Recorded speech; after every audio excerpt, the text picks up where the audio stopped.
Genesis chapter 1, the beginning. In the beginning, God created the heavens and the earth. Now the earth was formless and empty. Darkness was over the surface of the deep, and the Spirit of God was hovering over the waters. And God said, "Let there be light," and there was light. God saw that the light was good, and he separated the light from the darkness. God called the light day, and the darkness he called night. And there was evening, and there was morning, the first day. And God said, "Let there be a vault between the waters to separate water from water." So God made the vault and separated the water under the vault from the water above it, and it was so. God called the vault sky. And there was evening, and there was morning, the second day. And God said, "Let the water under the sky be gathered to one place, and let dry ground appear." And it was so. God called the dry ground land, and the gathered waters he called seas. And God saw that it was good. Then God said, "Let the land produce vegetation, seed-bearing plants and trees on the land that bear fruit with seed in it, according to their various kinds." And it was so. The land produced vegetation, plants bearing seed according to their kinds, and trees bearing fruit with seed in it according to their kinds. And God saw that it was good. And there was evening, and there was morning, the third day. And God said, "Let there be lights in the vault of the sky to separate the day from the night, and let them serve as signs to mark sacred times, and days and years, and let them be lights in the vault of the sky to give light on the earth." And it was so.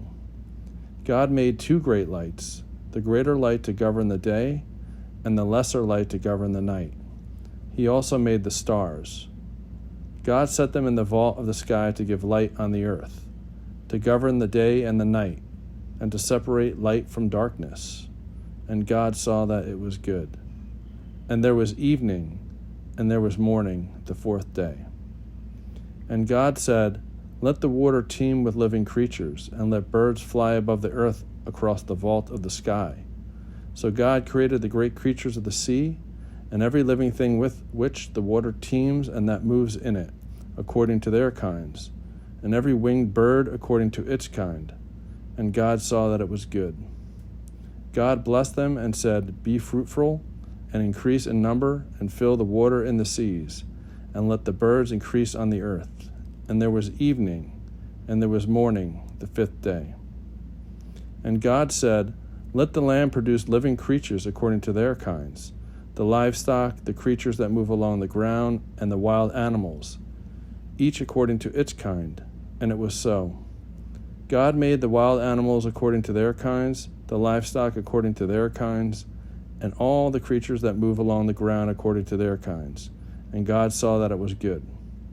Then God said, "Let us make mankind in our image, in our likeness, so that they may rule over the fish in the sea, and the birds in the sky, over the livestock and all the wild animals, and over all the creatures that move along the ground."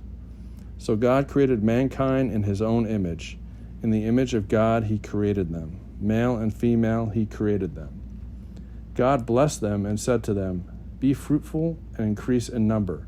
Fill the earth and subdue it. Rule over the fish in the sea and the birds in the sky, and over every living creature that moves on the ground." Then God said, "I give every seed-bearing plant on the face of the whole earth, and every tree that has fruit with seed in it. They will be yours for food. And to all the beasts of the earth, and all the birds in the sky, and all the creatures that move along the ground, everything that has the breath of life in it, I give every green plant for food." And it was so. God saw all that he had made, and it was very good. And there was evening, and there was morning, the sixth day.